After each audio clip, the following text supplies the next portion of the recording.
शर्म करो बेशर्मो, शर्म करो, अगली पीढ़ी माफ नहीं करेगी, क्योंकि अगली पीढ़ी युवाओं की है और वो जग चुका है। डूब के मर जाना चाहिए ऐसे अधिकारी को, चम्मच नहीं तो गिलास में डूब के मर जाइए। शिक्षित आदमी होकर के अपने भाई को नहीं देख पाए, और नौकरी ज्वाइन के दिन आपने शपथ लिया था कि मैं सबके साथ न्याय करूंगा।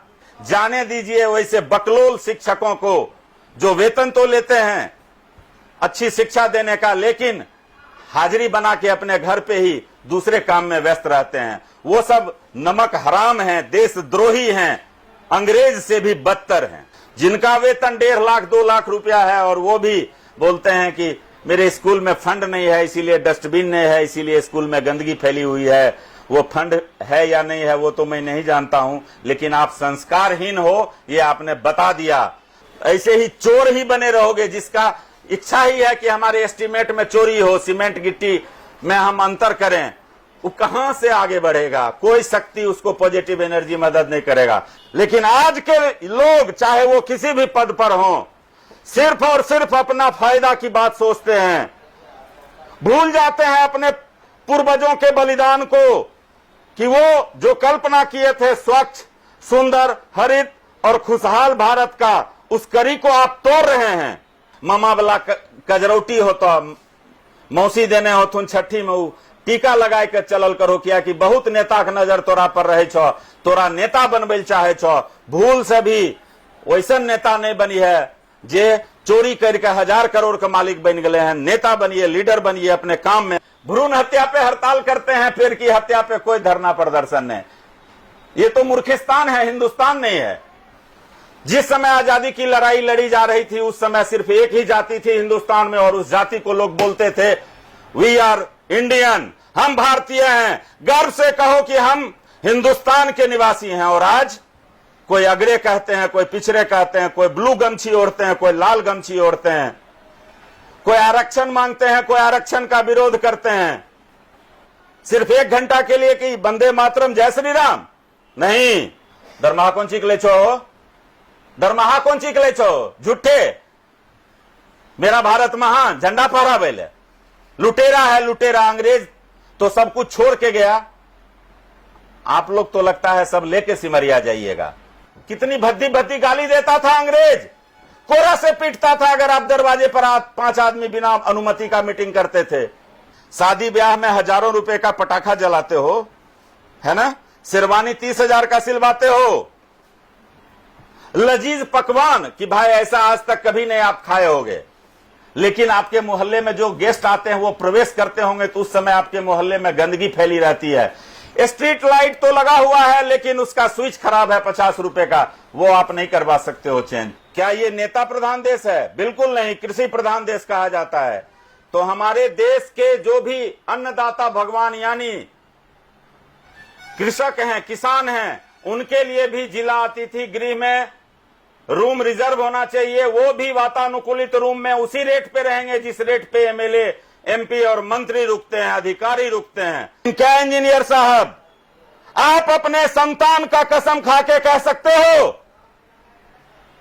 मास्टर साहब भी, मैं सबों को नहीं बोल रहा हूं, प्रोफेसर साहब भी, गलती माफ कीजिएगा, मैं सबों को नहीं बोल रहा हूं, लेकिन क्या आप अपने संतान के मस्तक पे हाथ रख के शपथ लेकर यह कह सकते हो कि आपके पूर्वज ने जो बलिदान दिया था और जो कठोर यातना सहकर, भूखा रहकर, अपमानित होकर, गाली सुनकर जिस स्वतंत्रता के लिए उन्होंने अपना सुख चैन त्याग दिया, कि क्या उस भारत के निर्माण में आप ईमानदारी पूर्वक कार्य करते हो? इस वीडियो के सह प्रायोजक है doctor Roshan Kumar, ENT specialist, जहां हो कान, नाक और गले का बेहतर इलाज।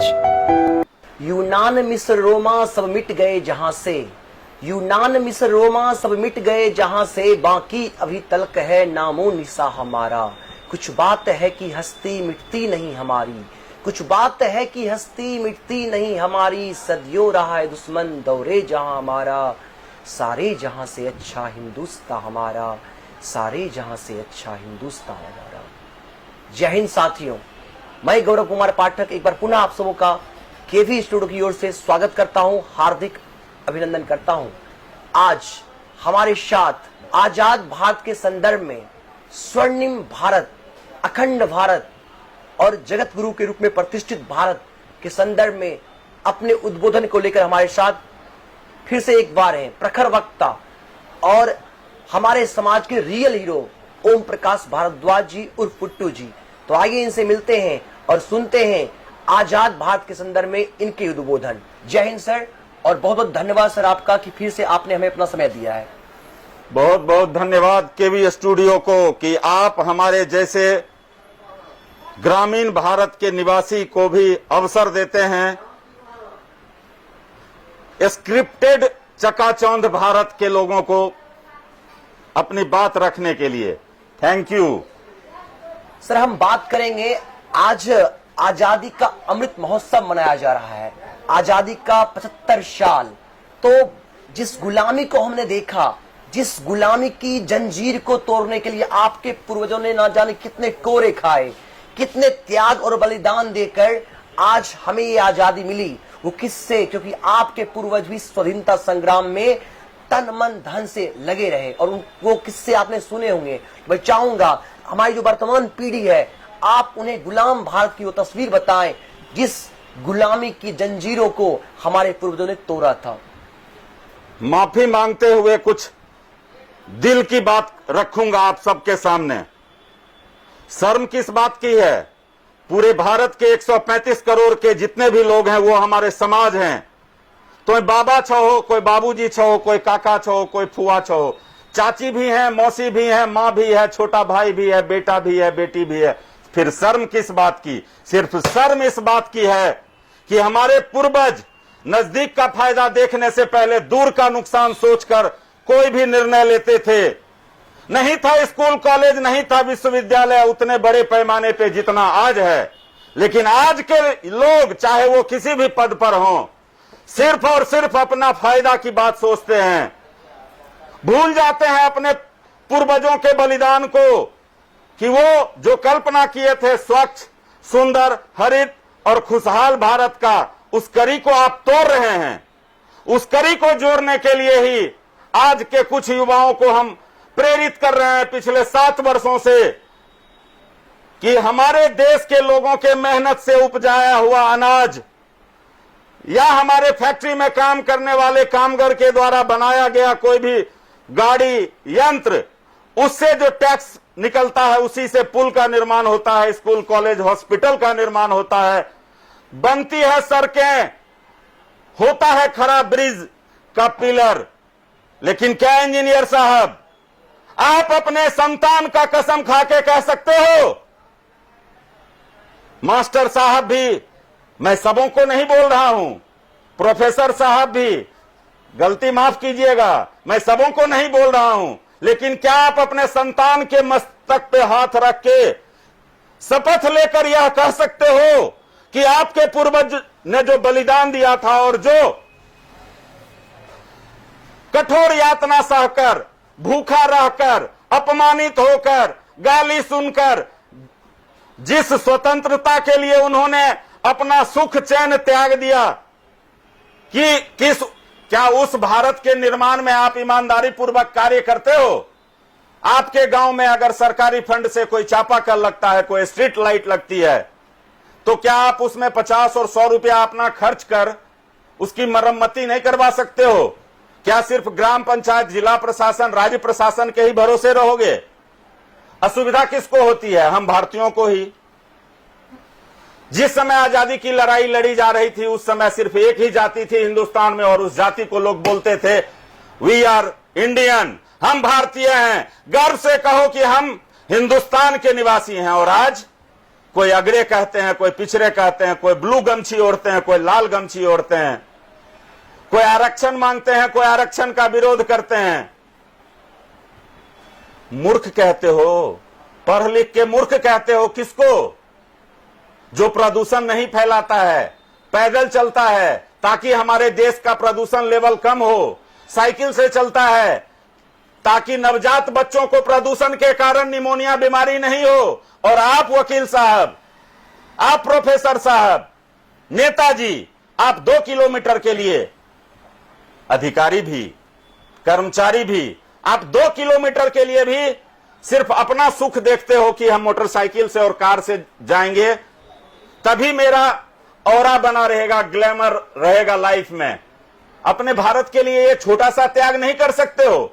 अगर नहीं कर सकते हो तो किसको ठगते हो 15 अगस्त और 26 जनवरी का आयोजन करके सिर्फ 1 घंटा के लिए कि वंदे मातरम जय श्री राम? नहीं, 24 घंटा हमारे पूर्वज जिस प्रकार से एकजुट होकर के देश को 35 करोड़ आबादी थी उस समय, और सिर्फ चेहरे से पहचान लेते थे कि ये भारतीय है और ये हमारे देश को अतिक्रमण करने वाला, उजली चमड़ी वाला ये अंग्रेज है, ये डबल कैरेक्टर है, मेरे जमीन से अनाज उपजाता है और इसका पैसा लंदन भेजता है। और आज हमारे देश से कमाई करते हो और पैसा स्विट्जरलैंड भेजते हो। शर्म करो बेशर्मो, शर्म करो, अगली पीढ़ी माफ नहीं करेगी, क्योंकि अगली पीढ़ी युवाओं की है और वो जग चुका है, वो जान चुका है कि हमारे देश के निर्माण में हमारे पूर्वज ने कितना त्याग किया था, कितना बलि दी गई थी। आज POK, पाकिस्तान ऑक्युपाइड कश्मीर, जो बहुत कम भूभाग है, उसके लिए कैसे आप भावुक हो जाते हो? और जो अब अतिक्रमण मुक्त हो चुका है, जिस स्कूल में आप पढ़ाते हो, जिस कार्यालय में आप जॉब करते हो, उस समय सिर्फ याद करो आप अपने परदादा को, दादाजी को, कि उन्होंने क्या त्याग किया, क्या बलिदान किया। कितनी भद्दी भद्दी गाली देता था अंग्रेज, कोरा से पीटता था अगर आप दरवाजे पर 5 आदमी बिना अनुमति का मीटिंग करते थे। किसी भी सांस्कृतिक कार्यक्रम में आपको दूसरे देश के शासक से अनुमति लेनी होती थी, तभी आप कोई कार्यक्रम कर सकते थे। और उस सब से जो आदमी मुक्ति दिलाया, सिर्फ उनकी मूर्ति की पूजा करते हो और उनके विचार को नहीं अपनाते हो। छी, क्या आप लोग भारत को बना के रख दिए हैं? स्टेज पर ऊपर बैठते हो, बैठने लायक हो, स्क्रिप्टेड सम्मान खोजते हो।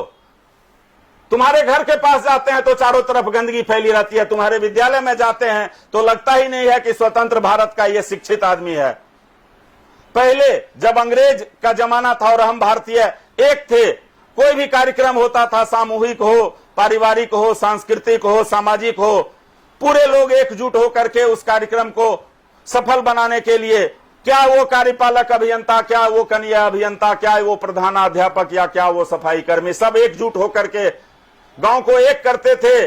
किसी के घर में किसी चीज की कमी होती थी तो अनाज से, पैसा से, कपड़ा से लोग मदद करते थे। और आज 2 भाई भी साथ नहीं रह पाते हो। इससे तो अच्छा था कि स्कूल कॉलेज नहीं था। हम आप लोगों से यही कहेंगे कि पहले की बात को भूलिए और इस स्वतंत्रता दिवस पर यह शपथ लीजिए, अपने पूर्वजों के कर्म को आगे बढ़ाइए, नहीं तो उनकी आत्मा को सिर्फ गया में पिंडदान देने से शांति नहीं मिलेगी। अगर उनकी आत्मा की शांति आप चाहते हैं तो उनके विचारों को आगे बढ़ाइए, उनके सपना का भारत बनाइए। उनके सपना का भारत जो प्रायः भाषण में आप लोग बोलते हैं, लेकिन आपके प्रेमिसेज में जब हम लोग जाते हैं तो हंसी आती है। कथनी और करनी में बहुत बड़ा अंतर दिखता है। सर, अभी आपने बात की हमारे पूर्वजों के सपनों का भारत, तो किस स्वर्णिम भारत की बात आप कर रहे हैं? क्या था हमारे पूर्वजों का सपना, और जिस स्वर्णिम भारत का सपना उन्होंने देखा था, क्या वो सच साबित होता दिख रहा है?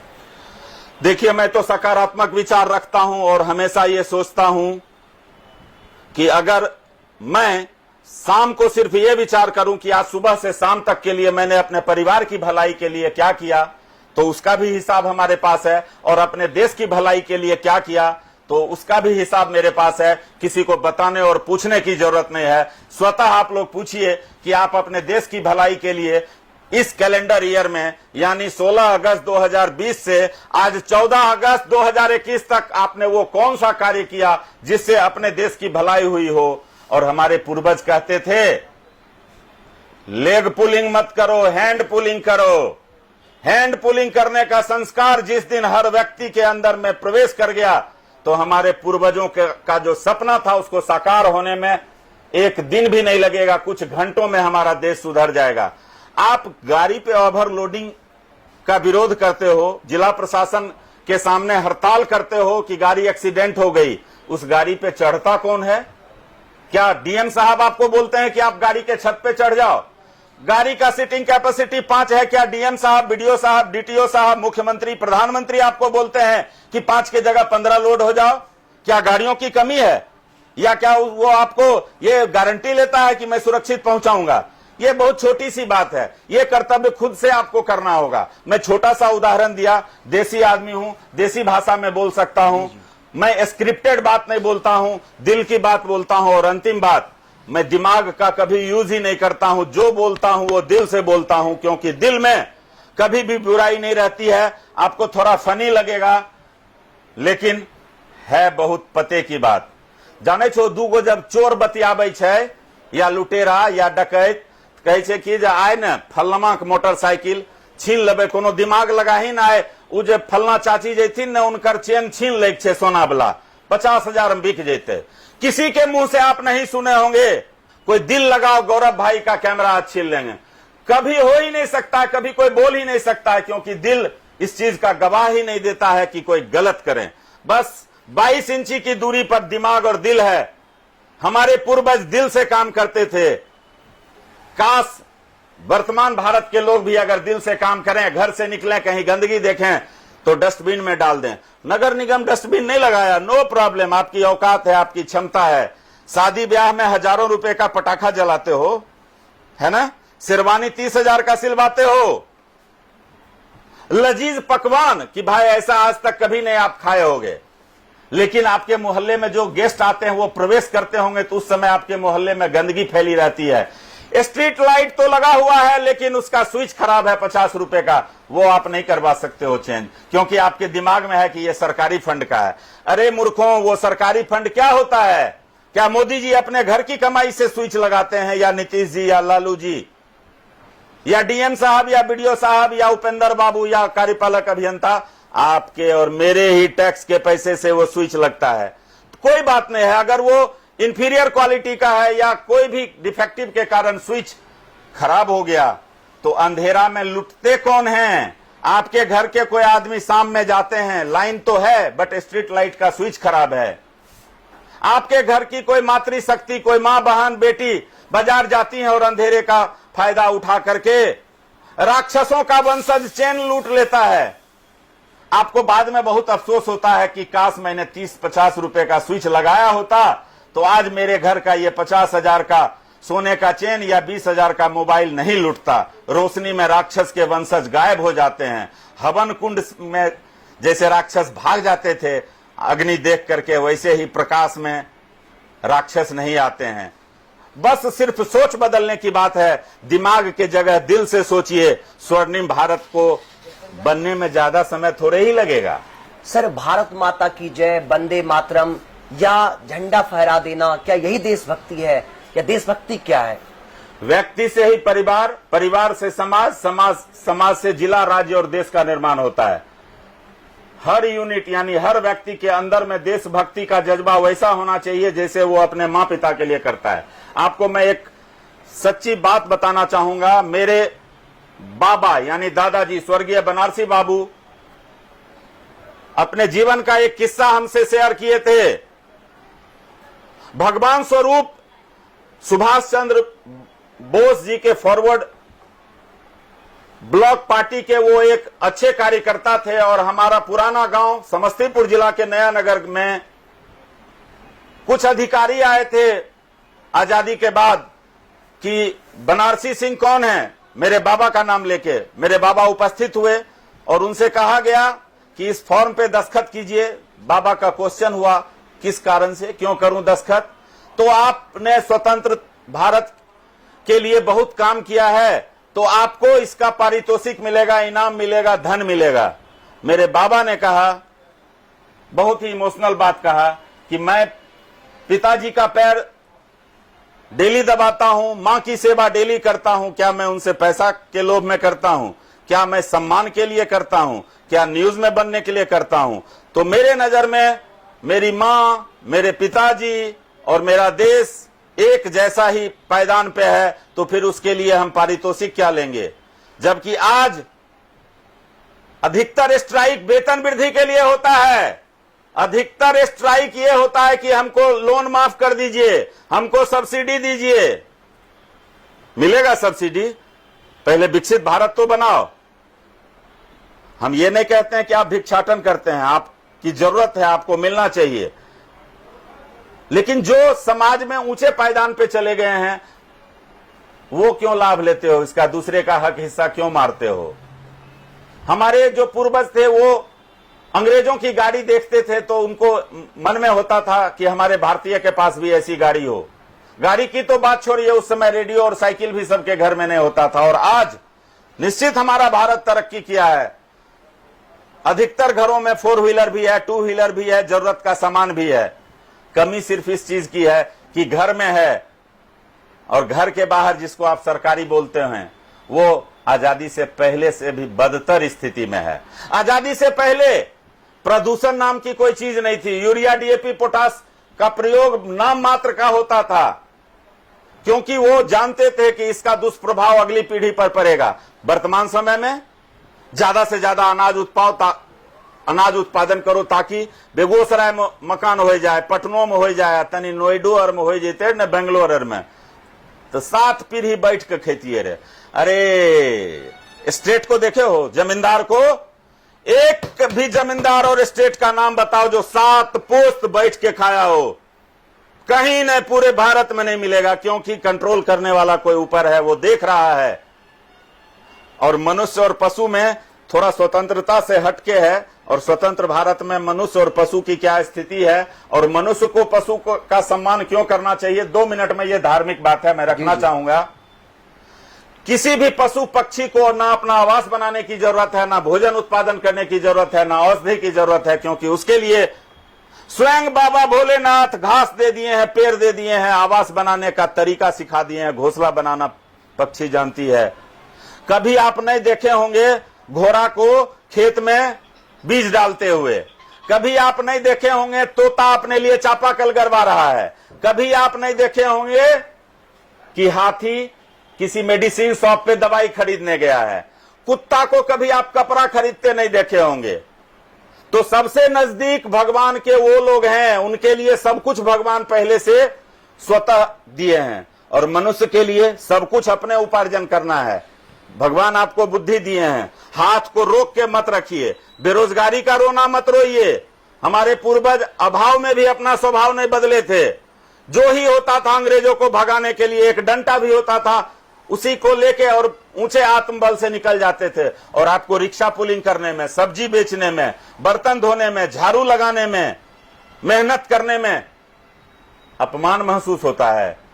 केरल में, कर्नाटक में, तमिलनाडु में अधिकतर मां बहन शिक्षित हैं, तब तो वहां स्वीपर नहीं होंगे, कारपेंटर तो कोई नहीं होंगे, ईंट भट्ठा तो होगा ही नहीं। रजौरा और बरौनी या कुसमहो से जाए होते ईटा, वहां जो आदमी पैखाना गंदा होए होते तो साफ करे ले बेगूसराय स्वीपर जाए होते। तब शायद आपको समझ में आ जाना चाहिए कि शिक्षित होने का मतलब ये नहीं है कि हम कलेक्टर ही हो जाएं, हम BDO, professor, doctor, bank manager ही हो जाएं।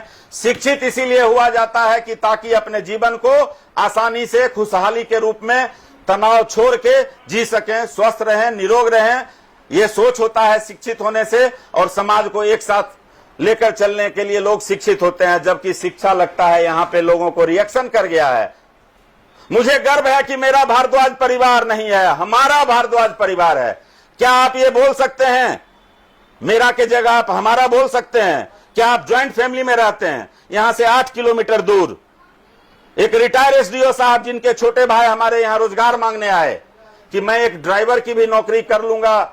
मैं बोला आपके बड़े भाई तो सिविल एसडीओ हैं? बोले हाँ हैं, लेकिन वो सिविल एसडीओ हैं, मेरे बड़े भाई नहीं हैं। गौर कीजिएगा, मेरे बड़े भाई अब नहीं रहे क्योंकि वो सिविल एसडीओ हो गए। मैं उस समय रो दिया। जब जन्म लिए थे तो भैया थे, छोटा भाई था, और आज वो सिविल एसडीओ हो गए और आप कोई अन्य हो गए। मैं भावुक मन से उनको अपने यहां सेवा दिया, लेकिन मेरा दुर्भाग्य कुछ दिन पहले ही उनकी मौत किडनी फेल होने से हो गई, और वो एसडीओ साहब उनकी कोई मदद नहीं कर पाए। डूब के मर जाना चाहिए ऐसे अधिकारी को, चम्मच नहीं तो गिलास में डूब के मर जाइए। शिक्षित आदमी होकर के अपने भाई को नहीं देख पाए, और नौकरी ज्वाइन के दिन आपने शपथ लिया था कि मैं सबके साथ न्याय करूंगा। न्याय में अगर धर्म नहीं हुआ तो वो न्याय नहीं, अन्याय होता है। हमारे पूर्वज जो सिखाए थे कम से कम उसका अनुपालन करके अच्छे भारत का निर्माण कीजिए और उत्साह और उत्सव के रूप में हर दिन को स्वतंत्र भारत के रूप में मनाइए, सिर्फ 26 जनवरी और 15 अगस्त ही नहीं। कहीं भी आपको अव्यवस्थाएं दिखाई दें तो यह समझ के उसको व्यवस्थित कीजिए कि कोई राक्षस होगा इसका प्रभारी जो गंदा स्कूल में पढ़ा रहा है, जिसके स्कूल का जो टॉयलेट है वो गंदा है, उसमें हमारे गांव के बच्चे जा रहे हैं। आप 150 खर्च करके अपने गांव के गंदे टॉयलेट को साफ तो करवा सकते हैं, अपने पूर्वजों के सपना को साकार तो कर सकते हैं। जाने दीजिए वैसे बकलोल शिक्षकों को जो वेतन तो लेते हैं अच्छी शिक्षा देने का, लेकिन हाजिरी बना के अपने घर पे ही दूसरे काम में व्यस्त रहते हैं। वो सब नमक हराम हैं, देशद्रोही हैं, अंग्रेज से भी बदतर हैं। तो इस 75वें आजादी के महापर्व पर आप युवाओं को क्या संदेश देना चाहेंगे? युवाओं को तो हम खड़े होकर प्रणाम करना चाहेंगे। हमारे युवा ही तो अभी हमारे देश का लाज रखे हुए हैं। अभी देखिए बहादुर नगर दियारा में, नौरंगा दियारा में, देखिए ये युवा है, ये अपने गांव में डेली 20 आदमी को भोजन अपने हाथ से बना के खिलाते हैं बाढ़ प्रभावितों को। और वो जो तथाकथित हाई प्रोफाइल हैं जिनको इलेक्शन लड़ना है सिर्फ वो आपको नजर आएंगे। बाकी लोग कहेंगे आई हेट वो क्या कीचड़, डर्टी, मड, उनको हेट होता है, नफरत होती है। लेकिन अभी जो कोविड बीमारी आई ना, वो बता दिया उनका औकात। वो तथाकथित जो एलीट क्लास और हाई प्रोफाइल बोलते हैं उनको औकात बता दिया, चले गए। और हमारे एक भी युवा जो कोरोना पीड़ितों की सहायता किए या बाढ़ प्रभावित क्षेत्रों में जाकर के 24 घंटा निरंतर सेवा दिए, सब एकदम खुशहाल हैं, हैप्पी हैं, स्वस्थ हैं। तो हमारे देश के युवाओं को संदेश हम क्या देंगे? हम देश के युवाओं से खुद सीखते हैं और हम प्रणाम करते हैं हम अपने देश के युवाओं को कि यही जज्बा और यही ऊर्जा अगर आपका बना रहा तो हमारे पूर्वज ऊपर से दोनों हाथ से आपको आशीर्वाद दे रहे हैं और आप ऐसे ही अपने देश को स्वच्छ, सुंदर, हरित और खुशहाल बनाने के लिए लगातार प्रयास कर रहे हैं। आपको हम प्रणाम करते हैं, युवा को हम भगवान मानते हैं। सर, जिस विविधताओं का देश कहा जाता था भारत को, जहां हिंदू, मुस्लिम, सिख, ईसाई को आपस में भाई भाई कहा जाता था, लेकिन आज वही भारत धर्म, भाषा, संप्रदाय और जाति में बटा हुआ है। इसको लेकर क्या कहना चाहेंगे? मैं तो इस बारे में पहले ही आपको कहा कि पहले हम भारतीय होते थे और अब जाति और धर्म में बट गए हैं। अब सब अपने जाति के डेवलपमेंट का सोचता है, सब अपने धर्म का डेवलपमेंट का सोचता है, जबकि पहले भारत के डेवलपमेंट का लोग सोचते थे। और जब भारत का डेवलपमेंट का सोचे तो 90 वर्ष लगा, 1857 से 1947, लेकिन 90 वर्ष में स्वतंत्र भारत देकर, वो तिरंगा देकर हमारे पूर्वज अपने आप को न्यौछावर कर दिए। काश आज के लोगों में ये प्रेरणा हो कि हम सब भारतीय हैं, पूरा भारत हमारा है। हम अगर चेन्नई स्टेशन पे उतरते हैं तो हमेशा हमको सोचना चाहिए कि ये स्टेशन हमारा है, हम इसको यहाँ गंदगी नहीं फैलावें। हम अगर कहीं पे नौकरी कर रहे हैं या व्यापार कर रहे हैं या कुछ भी काम कर रहे हैं, जनप्रतिनिधि हैं, तो हमारा कर्तव्य है और संस्कार भी। मैं तो संस्कार देखा हूं, बहुत सारे कॉलेजेस कैंपस में साइकिल यात्रा एक विचार के मित्रों के साथ गया हूं, जिनका वेतन 1.5 लाख 2 लाख रुपया है और वो भी बोलते हैं कि मेरे स्कूल में फंड नहीं है, इसीलिए डस्टबिन नहीं है, इसीलिए स्कूल में गंदगी फैली हुई है। वो फंड है या नहीं है वो तो मैं नहीं जानता हूं, लेकिन आप संस्कारहीन हो ये आपने बता दिया।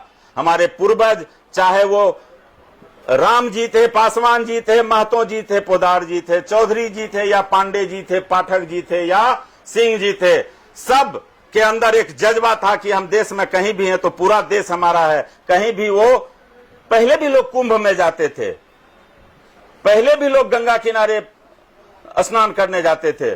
पहले के समय तो लोग गंगा को भगवान मानते थे, किसी नदी के किनारे गंदगी आपको नहीं दिखाई पड़ती थी। और आज घर की सारी गंदगी गंगा में डाल देते हैं। यही तो अंतर है पहले और अभी में। लेकिन आज के युवा जगे हैं, स्वच्छता, सुंदरता, हरियाली और खुशहाली। खुशहाली सब्जेक्ट बोले तो भारत में हम युवाओं को देख रहे हैं कि वो लेग पुलिंग नहीं कर रहे हैं, वो हैंड पुलिंग कर रहे हैं। कोई गरीब तो नहीं बोलेंगे, जरूरतमंद को समय पर उनको किताब, कॉपी, खाने की सामग्री। बहुत युवा तो बेटियों की शादी में सहयोग कर रहे हैं। अपने पास नहीं है पॉकेट मनी, लेकिन जज्बा है तो तो आपके जैसे लोगों से जिनकी आमदनी है उनसे 100, 200, 500 मदद लेके और जरूरतमंद की मदद कर रहे हैं। वो पूर्वज और आज का युवा दोनों का सोच एक है, ये बीच वाले का सोच सिर्फ विचलित हो गए हैं। पता नहीं किस कारण से विचलित हो गए हैं। लगता है बिल गेट्स बनने का बहुत जल्दी सपना देखना चाहते हैं, संभव नहीं है। बेईमानी करके आज तक टाटा का नकल करके, बाटा का नकल करके आज तक कोई टाटा बाटा हो पाया है? बहुत सारा ठेकेदार है, सीमेंट मिलाना है 5 कड़ाही मिला देता है 15 कड़ाही। कभी एल&टी, लार्सन एंड टुब्रो, पुंज लॉयड नहीं बन पाओगे। ऐसे ही चोर ही बने रहोगे, जिसका इच्छा ही है कि हमारे एस्टीमेट में चोरी हो, सीमेंट गिट्टी में हम अंतर करें, वो कहां से आगे बढ़ेगा? कोई शक्ति उसको पॉजिटिव एनर्जी मदद नहीं करेगा। लेकिन आज का युवा हम देखते हैं, कुछ कंप्यूटर ऑपरेटर हैं हमारे परिचित, कुछ टीचर हैं हमारे परिचित, और भी कई पद पर हैं, कई व्यापारी हैं। उनके अंदर का जो जज्बा देखते हैं, चाहे कितनी भी परेशानी हो, वो अपने संविधान का पालन करते हैं। मजाल क्या है कि कोई प्लास्टिक यूज कर लेंगे, थर्मोकॉल यूज कर लेंगे, क्योंकि वो जानते हैं कि इससे हमारे देश में प्रदूषण फैलेगा। आज के युवा से हम यही प्रार्थना करते हैं और उनको यही संदेश देना चाहते हैं कि आपको किसी की बुरी नजर ना लगे। आपके घर में मामा वाला कजरौटी हो तो मौसी देने हो तुम छठी में टीका लगाए के चलल करो, किया कि बहुत नेता के नजर तोरा पर रहे छो, तोरा नेता बनबे चाहे छो। भूल से भी वैसन नेता नहीं बनी है जे चोरी करके 1000 करोड़ का मालिक बन गए हैं। नेता बनिए, लीडर बनिए अपने काम में। अगर आप सफाई का काम कर रहे हैं तो सब ये जाने कि फलाना लड़का बहुत अच्छा सफाई करता है। आप अगर बैंक मैनेजर हैं तो आपके चेंबर में कोई आता है ना भारतीय, आप उसके पोशाक देख करके उसको इग्नोर करते हो कि वो गंदा कपड़ा पहना है, चप्पल नहीं पहना है औकात तब इग्नोर करो। औकात क्या? खरीद के दे दो चप्पल, नया वस्त्र दे दो, सम्मान करो। वो भी भारतीय है, उसका भी उतना ही भारत है जितना तुम्हारा भारत है। विचार से नफरत किया करो, पोशाक से नहीं। और तुम तो पढ़े लिखे हो, बैंक मैनेजर बन गए हो। मैं तो कई बैंकों में देखता हूं कि कोई बैंक करप्ट आता है तो उसको आप अपने चैम्बर में जगह देते हो, बोलते हो एसी का कूलिंग बढ़ाए दो, गर्मी लगले हैं सेठ जी एलखिन एसी गरी से। और कोई मजदूर किसान आते हैं, छात्र आते हैं, क्या बात है जी, कहां आया, जाओ उधर उस काउंटर पे जाओ, उस काउंटर पे जाओ। वो डिमोरलाइज होके चला जाता है। वो अंदर में बहुत सारा ख्वाब लेके आता है कि हम एक शिक्षित आदमी से मिलने जा रहे हैं, लेकिन घर पे लौट के जब जाता है तो आपके बारे में कहता है कि एक लुटेरा से मिलने गए थे। वो पोशाक देख करके लोगों के साथ व्यवहार करता है। छी, ऐसे लोगों को लोग शिक्षित नहीं कहता है। इससे अच्छा तो अंगूठा छाप है, जो कम से कम अतिथियों का स्वागत तो करता है। तो जिस ओर भारत बढ़ रहा है, ऐसा भारत नहीं चाहिए। अब बुझिए ना, सिमरिया से खगड़िया तक लाखों वृक्ष काट दिया, कहता है हम शिक्षित इंजीनियर हैं, डॉक्टर हैं, प्रशासक हैं। खाक शिक्षित है तुमको ये नहीं पता है कि ये वृक्ष ही सभी जीवों को प्राणवायु देता है। सड़क चौड़ीकरण के नाम पे लाखों वृक्ष तुम काट दिया। 20 साल पहले क्यों नहीं सोचा कि कभी सड़क चौड़ीकरण करना होगा तो उसके लिए 5 गुना पौधा लगा के उसको पेड़ बना देते हैं, क्योंकि भविष्य में जनसंख्या बढ़ेगी। और एगो बात बताएं, जनसंख्या वृद्धि पे जो भारत सरकार कानून ला रही है ना, उसको मैं डबल सैल्यूट करता हूं। जनसंख्या के दबाव के कारण क्या परेशानी होती है मैं बताता हूं। मनुष्य जन्म लिया और उसी समय से देश को बर्बाद करना शुरू कर देता है। मैं भी कर रहा हूं। नाक से क्या निकाल रहा हूं? हेलो, नाक से क्या निकाल रहा हूं? Carbon dioxide. ऑक्सीजन नहीं निकल रहा है। और पेड़ क्या देता है? ऑक्सीजन। और हम काट किसको रहे हैं? तो काटना चाहिए मनुष्य को, काट रहे हैं पेड़ को। हद हाल है। भ्रूण हत्या पे हड़ताल करते हैं, पेड़ की हत्या पे कोई धरना प्रदर्शन नहीं। ये तो मूर्खिस्तान है, हिंदुस्तान नहीं है। और मूर्खिस्तान के सभी हिस्सेदार हैं, चाहे वो नेता हो, मंत्री हो, अधिकारी हो। मैं आईना दिखा रहा हूं, और मैं आईना ऐसे ही नहीं दिखाता हूं। ये पुट्टू 20,000 से ज्यादा पौधा आज तक लगा चुका और गिफ्ट कर चुका है। सैकड़ों डस्टबिन वितरण हो चुका है हमारे ग्रुप के द्वारा। असंख्य बच्चों को दूध पिलाया जा चुका है। अनगिनत मां बहनों को उनके जरूरत का च्यवनप्राश और फल दिया जा चुका है हर अवसर पे। गंदगी हमें पसंद नहीं है, इसीलिए मैं पान भी खाता हूं तो रैपर अपने पॉकेट में रखता हूं। मैं अभाव में भी स्वभाव नहीं बदलता हूं। ये नहीं रोता हूं कि डस्टबिन का अभाव है। मेरे घर में डस्टबिन है, मैं उसमें डालता हूं। रात का 1 बजे हो या दिन का 2 बजे हो, मैं गंदगी नहीं फैलाता हूं। मेरे मोहल्ले में कोई लाइट खराब हो जाती है तो पहले कंप्लेन करता हूं। कंप्लेन दूर नहीं होता है तो अपने पॉकेट मनी से, भगवान उतना औकात दिए हैं 50 रुपया का, जो 1 लाख का महीना कमा रहा है उसको अगर 50 रुपया का औकात नहीं दिए हैं तो वो दरिद्र है, उसको डूब जाना चाहिए। ब्लीचिंग पाउडर में जाकर डूब जा। रोड के नाला का ढक्कन टूट गया, उस पे भारी ट्रक कौन चढ़ाया? डीएम साहब कि मेयर साहब? अपने मकान बनाने के लिए 10 टन का ट्रक आप ढक्कन पे चढ़ा दिए और कहते हैं क्या ढक्कन कमजोर है। तो मोहल्ला का जो ढक्कन बने छे, वो ट्रक चढ़े खातिर नहीं बने छे, वो ट्रैक्टर चढ़े खातिर बने छे। तो जब वो ट्रक चढ़ाए अपन फायदा खातिर। स्ट्रीट लाइट के अंधेरा में आप महीना रह लेते हैं, लेकिन 50 रुपया नहीं खर्च कर सकते हैं। स्कूल जाते हैं, हाजिरी बना करके चले आते हैं।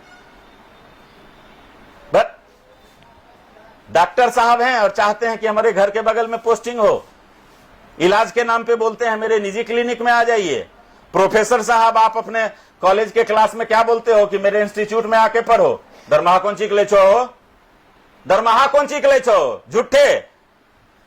मेरा भारत महान झंडा फहरा बेले। लुटेरा है, लुटेरा। अंग्रेज तो सब कुछ छोड़ के गया। आप लोग तो लगता है सब लेके सिमरिया जाइएगा।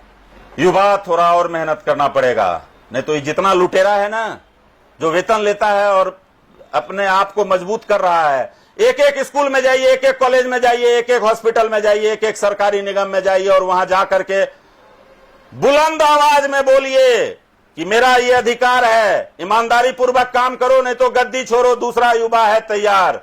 क्यों बेरोजगार रहोगे? भूख हड़ताल वो लोग करता है अपने फायदे के लिए, तुम्हारे फायदे के लिए नहीं। तुम भी स्कूल में हड़ताल कर सकते हो, तुम्हारा अधिकार है। केस करो, जेल भेजो उसको जो मास्टर नहीं पढ़ाता है, जो डॉक्टर इलाज नहीं करता है, जो ठेकेदार चोरी करता है, जो इंजीनियर चोरी करवाता है, जो बैंक मैनेजर आपसे ठीक से बात नहीं करता है, अपमानित करता है, उसके सीनियर को कंप्लेन करो। बैंक के सामने धरना प्रदर्शन नोटिस दे करके एसडीओ साहब से परमिशन लेके करो, तभी वो कल्पना साकार होगा जिस कल्पना को हमारे पूर्वज ने दिन और रात लगातार सोते में भी देखा और जगते में उसको पूर्ण करने का प्रयास करते करते बलिदान को चले गए। बहुत बहुत धन्यवाद भैया। आपने एक आईना दिखाया समाज को भी, युवाओं को भी और हम सभी दर्शकों को भी, और मुझे काफी खुशी हो रही है और मैं दिल से सैल्यूट करता हूं आपको। इस देशभक्ति और समाज सेवा की बातें हम करते हैं, उसे आप अक्षरशः पूर्णतः अपने व्यवहार में शामिल किए हुए हैं और हम सबों के लिए आइडल हैं। हम सब चाहेंगे कि जिस आजाद भारत की परिकल्पना, जिस स्वर्णिम भारत की परिकल्पना हमारे पूर्वजों ने किया था, मैं चाहूंगा जो भी दर्शक हमें यहाँ से देख रहे हैं, इस स्वाधीनता दिवस के संकल्प लें कि तन मन धन से अपने समाज और देश की सेवा करें। यही सच्ची समाज सेवा है, यही सच्ची राष्ट्र सेवा है। मैं एक प्रार्थना करना चाहूंगा आप सभी सकारात्मक सोच के लोगों से। हमारे देश को कृषि प्रधान देश कहा जाता है, किसानों को अन्नदाता कहा जाता है, तो फिर उनको जिला अतिथि गृह यानी सर्किट हाउस में उनके ठहरने की व्यवस्था क्यों नहीं है? क्या ये नेता प्रधान देश है? बिल्कुल नहीं, कृषि प्रधान देश कहा जाता है। तो हमारे देश के जो भी अन्नदाता भगवान यानी कृषक हैं, किसान हैं, उनके लिए भी जिला अतिथि गृह में रूम रिजर्व होना चाहिए। वो भी वातानुकूलित रूम में उसी रेट पे रहेंगे जिस रेट पे एमएलए, एमपी और मंत्री रुकते हैं, अधिकारी रुकते हैं। साथ ही दूसरा प्रार्थना है कि 15 अगस्त हो या अन्य दिवस, हमेशा ये कोशिश कीजिए कि निचले पायदान पे जो किसी कारण से क्राइम को पसंद करते हैं, उनके बच्चों के खुशहाली के लिए कभी उनको जरूरत का चीज, स्कूल बैग, वाटर बॉटल, और उनके स्वस्थ रहने के लिए, निरोग रहने के लिए, कुपोषण से बचने के लिए पब्लिक प्लेस पे, आप अपनी जमीन पे तो लगाइए ही, पब्लिक प्लेस पे, सार्वजनिक जगहों पे, नदी, तालाब, रेलवे, बस, रोड के किनारे, सार्वजनिक जगह पे फलदार पौधा ज्यादा से ज्यादा संख्या में लगाइए, ताकि भविष्य में 5 साल बाद उस फल का आनंद जरूरतमंद गरीबों को मिलेगा, आपको अदृश्य शक्ति का आशीर्वाद मिलेगा, हॉस्पिटल पे बोझ कम होगा, ऑक्सीजन लेवल बढ़ेगा, आपको आत्मसंतुष्टि मिलेगी। और अंतिम में माफी यही कि जर्मनी के हिटलर, भारत के इंदिरा गांधी, माननीय मोदी जी और लालू जी अपनी बात तेज स्वर में रखते हैं। उनसे मैं प्रेरित होकर मैं भी अपनी बात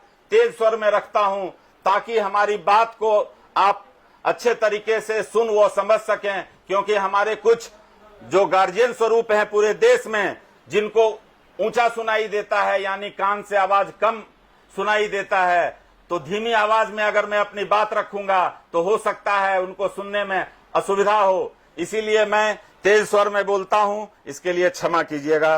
वंदे मातरम, जय श्री राम। तो सुना आपने, हमारे साथ थे ओम प्रकाश भारद्वाज उर्फ पुट्टू जी। इन्होंने क्रांतिकारी अंदाज में हम सबों को प्रेरित किया और समाज को सच्चा आईना दिखाया। मैं चाहूंगा, इन्होंने जिस समाज सेवा और राष्ट्र सेवा का बीड़ा उठाया है, समाज सेवा और राष्ट्र सेवा सिर्फ इन्हीं का काम नहीं है, हम सबों का काम है। तभी हमारा समाज उन्नत होगा, तभी हमारा राष्ट्र सर्वोच्च शक्ति के रूप में विद्यमान होगा और सोने की चिड़िया के रूप में पुनः प्रतिष्ठित होगा। मैं आपसे अपील करूंगा कि इस स्वाधीनता दिवस के अवसर पर हम यह संकल्प लें कि अपने राष्ट्र को हम जगत गुरु के रूप में प्रतिष्ठित करेंगे और सोने की चिड़िया के रूप में पुनः इसे जीवंत करेंगे। इसी आशा विश्वास के साथ हम सब अपने देश को आगे ले जाएंगे, तन मन धन से देश की सेवा करेंगे। बहुत बहुत धन्यवाद। कैमरामैन शिवम के साथ मैं गौरव कुमार पाठक, केवी स्टूडियो, बेगूसराय।